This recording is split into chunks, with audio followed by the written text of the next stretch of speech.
ఎవడ్రా Kingdom movie flop అంది. అసలు ఒక్కసారి ఓవరాల్ స్టోరీ చూస్తే అదొక మాస్టర్ పీస్ మూవీ. లిటరల్గా స్టోరీ స్టార్టింగ్ నుంచి సెకండ్ పార్ట్ ఎండింగ్ వరకు చూడండి. మేబీ దానికి థర్డ్ పార్ట్ ఉంటుందో లేదో నాకు తెలీదు, but still first part starting నుంచి సెకండ్ పార్ట్ కూడా ఒక్కసారి ఊహించుకొని ఎండింగ్ గురించి ఆలోచించండి. అసలు స్టోరీ ఒక మాస్టర్ పీస్ స్టోరీ. కొంతమంది అసలు సినిమా ఫ్లాప్ అయింది అంటున్నారు, ఇంకొంతమంది అసలు డబ్బులు రాలేదు అంటున్నారు, ఇంకొంతమంది అసలు ఇది కాపీ మూవీ, యుగానికి ఒక్కడు లాంటి సినిమాలకి కాపీ ఇది అంటున్నారు. కనీసం కొంచెమన్నా బుర్రుందారా? రాజును వెతికే ప్రతి మూవీ యుగానికి ఒక్కడేనా? అసలు కనీసం మినిమం బుర్రతో అయినా ఆలోచించండి రా. సినిమాలో లిటరల్గా చెప్తున్నా కదా, గౌతమ్ తిన్ననూరి ప్రతి ఒక్క సీన్ని, ప్రతి ఒక్క క్యారెక్టర్ ఎస్టాబ్లిష్మెంట్ని అద్భుతంగా చూపించాడు. నేనైతే ఫిదా అయిపోయా. బట్ ఒక్క చోట తప్పు చేశాడు. First of all hero character establishment. తన అన్న అండ్ తన తల్లి, వీళ్ళిద్దరే తనకి చిన్నప్పటి నుంచే లోకం. సో వీళ్ళని ప్రొటెక్ట్ చేయడం కోసం ఎంతవరకైనా వెళ్తాడు. ఇది హీరో క్యారెక్టర్ ఎస్టాబ్లిష్మెంట్ సినిమా మొత్తం. అండ్ ఎస్ అని కొట్టే సీన్, పెద్ద తర్వాత పోలీస్ ఆఫీసర్ అయ్యి ఎస్ అని కొట్టే సీన్ ఉంటుంది. అంటే అన్యాయానికి ఎదురెళ్తాడు, క్లియర్ కట్గా చెప్పేశాడు. అయితే ఎస్ అని కొట్టిన తర్వాత పై ఆఫీసర్లు పిలిచినప్పుడు అక్కడికి వెళ్ళి తను కొట్టినా సరే దాన్ని సమర్థించుకొని దానికి తగ్గినట్లుగా అక్కడ సమాధానం చెప్తాడు. వాళ్ళందరూ ఫిదా అవుతారు. ఎందుకంటే ఎస్ అని కొట్టాడు అని తెలిసినా సరే విజయ్ క్యారెక్టర్ని ఏమీ చేయలేకుండా మొత్తం ఆధారాలు సేకరించి పెట్టుకుంటాడు. ఇక్కడ ఇంకొక ఎస్టాబ్లిష్మెంట్ హీరోది. అదేంటంటే ఎంతవరకైనా తెగిస్తాడు మంచి కోసం. అలాగని ఏమాత్రం ప్లానింగ్ లేకుండా గుడ్డెద్దులాగా వెళ్ళడు. ఖచ్చితంగా ప్రతి ఒక్కటి ప్లాన్ చేసుకొని ముందుకెళ్తాడు. ఒకవేళ ముందుగా ఏదైనా పని చేసినా దానికి తగ్గట్లు అన్ని సెట్ చేసుకుంటాడు, తనకి ఎటువంటి ప్రాబ్లం రాకుండా. దట్ ఈస్ హీరో క్యారెక్టర్ ఈ సినిమాలో. Story telling super. Cinema story మొత్తం మనకు తెలుస్తుంది, చూస్తుంటే మనకు అర్థమైపోతూ ఉంటుంది నెక్స్ట్ ఏంటి అనేది. బట్ స్టోరీ టెల్లింగ్ ఒక్కటి బాగుంటే సరిపోదు. స్టోరీలో ఇంకా కొన్ని ఎలిమెంట్స్ అనేవి చాలా అద్భుతంగా ఉండాలి. అవి ఇక్కడ మిస్ అయిపోయాయి. ఇప్పుడు మనం చూసింది ఫస్ట్ పార్ట్ మాత్రమే, దీనికి సెకండ్ పార్ట్ కూడా ఉంది. కాబట్టి ఆ రెండు స్టోరీస్ కలిపితే సూపర్ స్టోరీ వస్తుంది. అసలు ఒకసారి ఊహించండి, పూర్వజన్మలో ఒక రాజు తన ప్రాంతాన్ని కాపాడుకోవడం కోసం అక్కడే పుట్టి పెరిగి వాళ్ళ కోసం పోరాడి బ్రిటిష్ వాళ్ళతో చనిపోయాడు. అండ్ నెక్స్ట్ 70 సంవత్సరాల తర్వాత మళ్ళీ వాళ్ళ కోసం ఎక్కడో పుట్టి అక్కడికి వచ్చి వాళ్ళ కోసం అక్కడున్న దుర్మార్గులతో పోరాడి వాళ్ళ నేలని వాళ్ళకి అప్పగిస్తాడు. ఇంతకు మించిన అద్భుతమైన స్టోరీ ఇంకేమైనా ఉంటుందా? చాలా మంది అంటారు, ఇది చాలా చోట్ల చూసాం కదా ఇలాంటి స్టోరీ అని. బాహుబలి స్టోరీ ఏంటో చెప్పండి నాకు సింపుల్గా. ఎన్ని సినిమాలు చూడలేదు, ఇన్నేళ్ల చరిత్రలో, సినిమా ఇండస్ట్రీ చరిత్రలో బాహుబలి లాంటి స్టోరీ ఎక్కడా కనపడలేదా? కనపడింది. బట్ దాన్ని ఇంప్లిమెంట్ చేయడం, ఆ స్టోరీని విజువలైజ్ చేసి ఒక ఆడియన్స్ దాంట్లో మైమర్చిపోవాలి, అలా దాన్ని మేకప్ చేసి ఒక మార్వలెస్ పీస్గా, మాస్టర్ పీస్గా రెడీ చేసి ఇవ్వాలి. అక్కడ గౌతమ్ తిన్ననూరి ఫెయిల్ అయ్యాడు. అయితే కింగ్డమ్ మూవీ మీద ఇంత అద్భుతంగా దాని మీద ఒక అంచనాలు పెరిగిపోవడానికి కారణం కింగ్డమ్ మూవీ ట్రైలర్ వచ్చే వరకు కూడా సినిమా మీద ఎవరికి పెద్దగా అంచనాలు లేవు. బట్ ట్రైలర్ వచ్చిన తర్వాత సినిమా మీద బీభత్సంగా అంచనాలు పెరిగిపోయినాయి. ఎందుకంటే ఆ ట్రైలర్లో చూపించిన కొన్ని సీన్స్, ఫస్ట్ జైల్లో విజయ్ దేవరకొండ పెద్దగా అరిచేసింది, రెండోది షీల్డ్ పట్టుకుని బుల్లెట్లకి ఎదురెళ్లే సీన్. సో ఇవన్నీ కూడా అసలు మెస్మరైజింగ్ అనమాట. అసలు ఈ సీన్లు వచ్చినప్పుడు హీరో ఎలివేషన్ ఏ రేంజ్లో ఉంటుంది, హీరో ఏ రేంజ్ ఫైట్ చేస్తాడు అనుకుని సినిమాకి వెళ్తే మాత్రం, లేదా వెళ్ళాలనుకున్నా మాత్రం వెంటనే ఆగిపోండి. ఈ రెండు సీన్లు సినిమాలో చూస్తే మీ కళ్ళమ్మటి నీళ్ళు వస్తాయి. నీళ్లు కూడా కాదు, రక్తమే కారుతుంది. అంత దారుణంగా ఉంటాయి సినిమాలో ఈ రెండు సీన్లు కూడా. మనకి ట్రైలర్లో ఎలివేట్ చేసిన దాంట్లో 1% కూడా ఉండవు, అంత దారుణంగా ఉంటాయి. అదేంట్రా ఇప్పటిదాకా మొత్తం పాజిటివ్గా సినిమా సూపర్గా ఉంది అని చెప్పి మళ్ళీ ఇప్పుడు నెగిటివ్స్ చెప్తున్నాడు అనుకుంటారు. మరి అదే రివ్యూ చెప్పడం అంటే.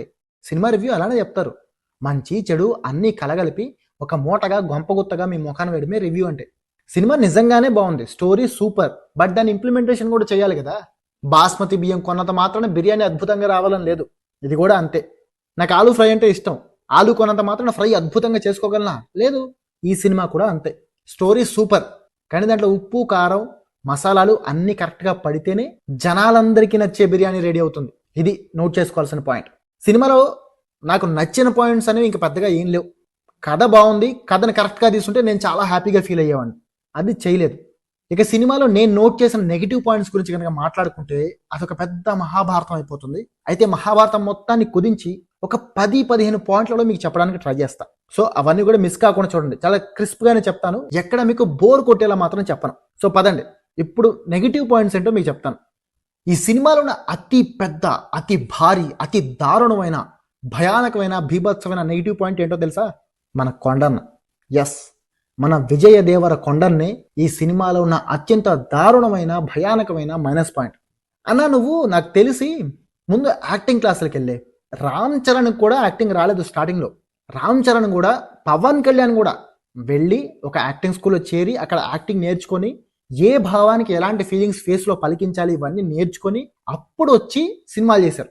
నువ్వేమో అవేమీ లేవు, డైరెక్ట్గా వచ్చేసి నేను కెమెరా ముందు నుంచి ఉంటే చాలు సినిమా సూపర్ హిట్ అయిపోద్ది అనుకుంటే మా వల్ల కాదన్నా. ప్లీజ్ ఆ ఫేస్లో ఏదో ఒక ఫీలింగ్ చూపించన్నా. గుండు గిక్కోవడం తప్పితే నువ్వు చూపించిన ఫీలింగ్ ఏమన్నా ఉందా సినిమాలో? ఈ సినిమా లిటరల్గా ఈ స్టోరీని ఇంతకుముందు రామ్ చరణ్కి వినిపించారంట. అయితే రామ్ చరణ్ డేట్లు కుదరకనో వేరే వేరే కారణాలతో ఈ సినిమా నేను చేయలేను అని చెబితే అది కొండనకు వచ్చిందంట. మన దౌర్భాగ్యం, మన దరిద్రం అది. లిటరల్గా నేనైతే ఫీల్ అవుతా ఈ సినిమా జూనియర్ ఎన్టీఆర్ చేస్తే అద్భుతంగా ఉండేది, అండ్ రామ్ చరణ్ చేసిన అది ఖచ్చితంగా బ్లాక్ బస్టర్ అయితే అయ్యేది. కానీ కొండన్న చేయడంతో అది కొండెర్రి వద్దు ఆపేసి అది అలాంటి సినిమా అయిపోయింది. నేనైతే చాలా డిసప్పాయింట్ అయ్యా కొండన్న యాక్టింగ్ తోటి. అరే అన్న చచ్చిపోయి పడి ఉంటే ఏడవాలన్నా. ఎప్పుడో అల్లు అర్జున్ పాపం పిల్లోడుగా ఉన్నప్పుడు బన్నీ సినిమా తీస్తే అందులో ఏడవడం రాలేదు. బట్ ఇప్పుడు చూడు అల్లు అర్జున్ కూడా ఎంత అద్భుతంగా నేర్చుకున్నాడు. అదే కదా నిన్ను నువ్వు మార్చుకుంటూ ముందుకు వెళ్ళడం.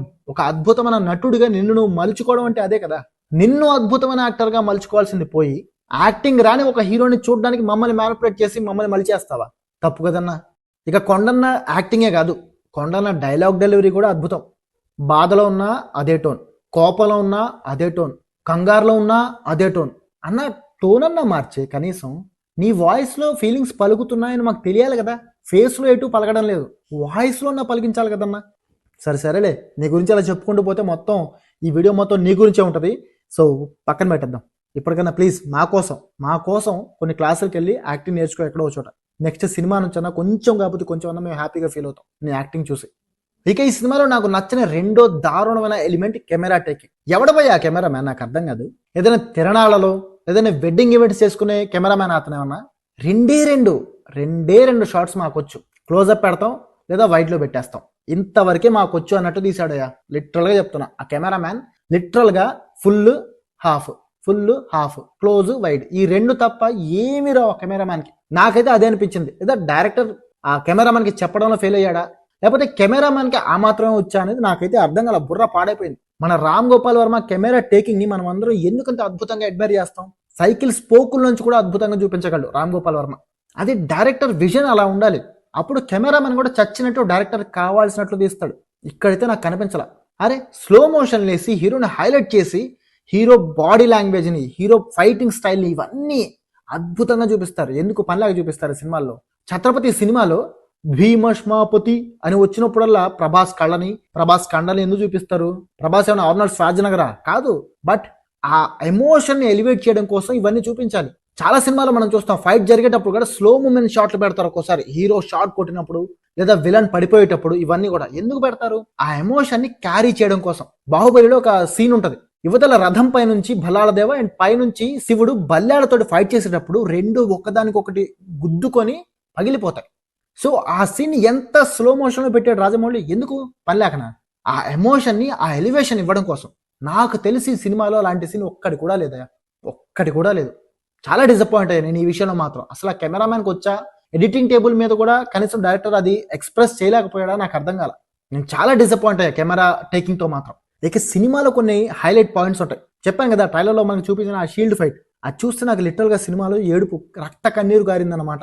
అది చూస్తే మనందరికి ఏమనిపిస్తుంది? ఎదురుగా ఒక పెద్ద సైన్యం వచ్చి బుల్లెట్లతో కాలుస్తుంటే వెనకాల ఉన్న పాపం అమాయకులైన ప్రజల్ని కాపాడడం కోసం ఆ షీల్డ్ని అడ్డం పెట్టి వాళ్ళందరినీ కాపాడుతూ ముందుకు తీసుకెళ్లే హీరో అనుకుంటాం కదా. బొక్క కూడా కాదు. లిటరల్గా చెప్తాను, బొక్క కూడా కాదు. అదే జీపుకు అటు పక్క నుండి మిషన్ గన్తో కాలుస్తుంటే ఈ దేవతలు ఈ షీల్డ్ పట్టుకుని నిలబడతాడు. అటు నుంచి 10 మంది కాలుస్తుంటే ఈ షీల్డ్ పట్టుకొని అటు ఇటు ఆ బుల్లెట్స్ ఆపేస్తుంటాడు. కాళ్ళు ఎవడికి ఇచ్చే మరి? ఆ షీల్డ్ ఇంత ఉంటుంది, అది పట్టుకుని అటు ఇటు ఆపుతుంటే ఇటు ఆపినప్పుడు అటు ఆపినప్పుడు ఇటు. ఏం చేస్తున్నారు వాళ్ళు పోలీసులు? గిల్లాలు ఆడుకుంటున్నారా? ఏందా ఇది? ఆ డైరెక్షన్ అసలు ఆ సీన్ చూస్తే లిటరల్గా అది నాకు కామెడీగా పెట్టారో లేదా సీరియస్గా పెట్టారో నాకైతే అర్థం కాదు. నాకైతే అంతకు మించిన ఫన్నీ సీన్ ఇంతవరకు ఈ సినిమాలో నేను చూడాల. క్రింజ్ అనమాట, ఫన్నీ కూడా కాదు, అది క్రింజ్ సీన్. అది చాలా ఇరిటేషన్ వచ్చింది నాకు ఆ సీన్ చూసినప్పుడు. ఎందుకంటే ట్రైలర్లో ఇచ్చిన ఎలివేషన్ అలాంటిది. ఆ ఎలివేషన్ నేను మైండ్లో పెట్టుకుని వెళ్తే ఫైనల్ ప్రోడక్ట్ అదే. ఎంత దరిద్రంగా ఉంది ఆ సీన్. నేనే కాదు, చాలా మంది ఆడియన్స్ ఆ సీన్ చూసి అండ్ జైల్లో ఆ అరిచే సీన్ చూసి చాలా డిసప్పాయింట్ అయ్యారు. ఒకవేళ మీరు కూడా చూసి డిసప్పాయింట్ అయింటే నాకు కామెంట్ చేసి చెప్పండి. సినిమా స్టార్టింగ్ లోనే ఒక రాజుల ఫైట్ ఉంటుంది. అంటే రాజులు అని చెప్పలేను కానీ ఒక ఆటవిక తెగ, ఆ దీవిలో ఉండే ఆటవిక తెగ. ఈ ఆటవిక తెగకి బ్రిటిష్ వాళ్ళకి మధ్య జరిగే ఫైట్ అన్నమాట. ఆ ఫైట్ ఎలా ఉంటదంటే దానికంటే కంగువా ఫైట్లు సూపర్ గా ఉంటాయి. ఒక్క మాటలో చెప్తున్నా, అసలు ఫైట్ స్టార్ట్ అయిందా ఎండ్ అవుతుందా ఎవరు ఎవరిని కొట్టుకుంటున్నారు ఏమీ తెలియదు. జస్ట్ అలా అలా అలా అలా వచ్చేసి చివరిలో విజయ్ దేవరకొండ ఒక కొండరాయి మీద బండరాయి మీద కూర్చొని ఉంటాడు. వెళ్ళి బ్రిటిష్ వాళ్ళు కలిసి చంపేస్తారు, అయిపోయింది ఫైట్. ఇది ఓపెనింగ్ అనమాట. లిటరల్ గా ఈ ఫైట్ చూసిన తర్వాత నాకైతే ఆ సినిమా అద్భుతం అర్థమైపోయింది నాకు ఈ ఫైట్ చూడగానే. ఈ ఫైట్ గురించి మాట్లాడుతున్నా కాబట్టి ఈ సినిమా క్లైమాక్స్ గురించి మాట్లాడాలి ఇక్కడ. అది ఎందుకంటే క్లైమాక్స్ లో హీరో వెళ్లి విలన్స్ అందరినీ చంపేస్తాడు. ఒక్కడే ఉంటాడు విలన్ బొక్కలోది, వాడిపైన ఇంకా విలన్లు ఉంటారు, వాళ్ళందరూ నెక్స్ట్ పార్ట్ లో వస్తారు. సో ఈ పార్ట్ లో ఒక్కడే విలన్, వాడిని ఈ పార్ట్ లోనే లేపేస్తాడు. ఈ లేపేసే ఆ ప్రొసీజర్ ఉంటది కదా, అంటే క్లైమాక్స్ ఫైట్. సాధారణంగా క్లైమాక్స్ ఫైట్ అంటే సినిమాలో అసలు ఆ రేంజ్ ఆ లెవెల్ వేరేగా ఉంటుంది. బట్ ఈ సినిమాలో క్లైమాక్స్ ఫైట్ కూడా ఎప్పుడెప్పుడు అయిపోతుందా అనిపించింది నాకైతే. అది క్లైమాక్స్ ఫైట్ లాగా అనిపించాల. కనీసం పబ్జీలో ఫైట్ కూడా బాగుంటది కదరా లాస్ట్ జోన్ వచ్చినప్పుడు, అంతకంటే దారుణంగా ఉంది అంటారు బాబా ఫైట్. ఆ ఫైట్ ని ఇంకా అద్భుతంగా చూపించవచ్చు. ఎలా అంటే ఆ ఫైట్ ని స్టార్టింగ్ లో రాజుల ఫైట్ ని ఈ రెండు ఒకేసారి జరుగుతున్నట్లు, ఒకేసారి అంటే ఒకసారి ఈ స్క్రీన్ ఒకసారి ఆ స్క్రీన్ చూపిస్తూ రెండు స్క్రీన్లని మెర్చేస్తూ రెండు టైం లైన్స్ ని మెర్చేస్తూ రెండు ఫైట్లు ఒకేసారి జరుగుతున్నట్టు చూపించి ఆ క్లైమాక్స్ కనుక ఎండ్ చేసి ఉంటే సెకండ్ పార్ట్ మీద అద్భుతమైన అంచనాలు ఉండేవి అండ్ ఫస్ట్ పార్ట్ ఖచ్చితంగా సక్సెస్ అయ్యేది. అసలు ఫస్ట్ సినిమా ఓపెనింగ్ లో ఆ ఫైట్ చూపించాల్సిన అవసరం ఏంటి లిటరల్ గా అడుగుతున్నా. ఆ ఫైట్ అయిపోగానే చిన్న యానిమేషన్ తోటి ఒకటి అంటే టైటిల్స్ పడేటప్పుడు చూపిస్తారు.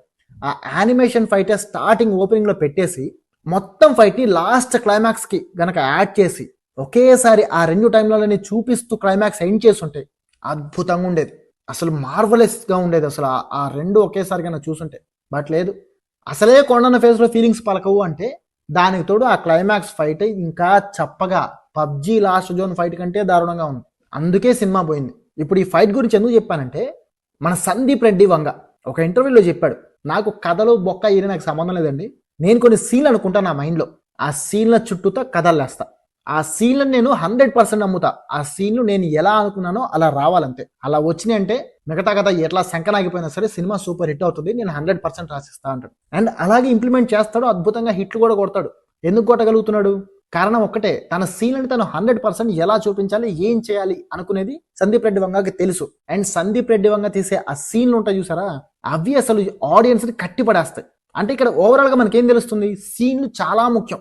ఒక సీన్ ఆడియన్స్ ని కట్టిపడేసే రేంజ్ లో ఉండాలి.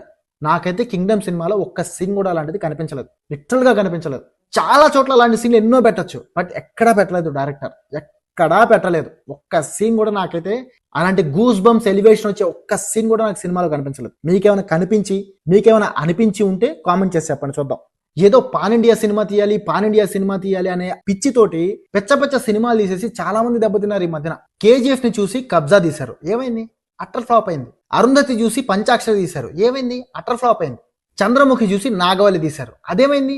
అది పోయింది, కొట్టుకుపోయింది అక్కడ. ఇవన్నీ ఎందుకు జరుగుతాయి?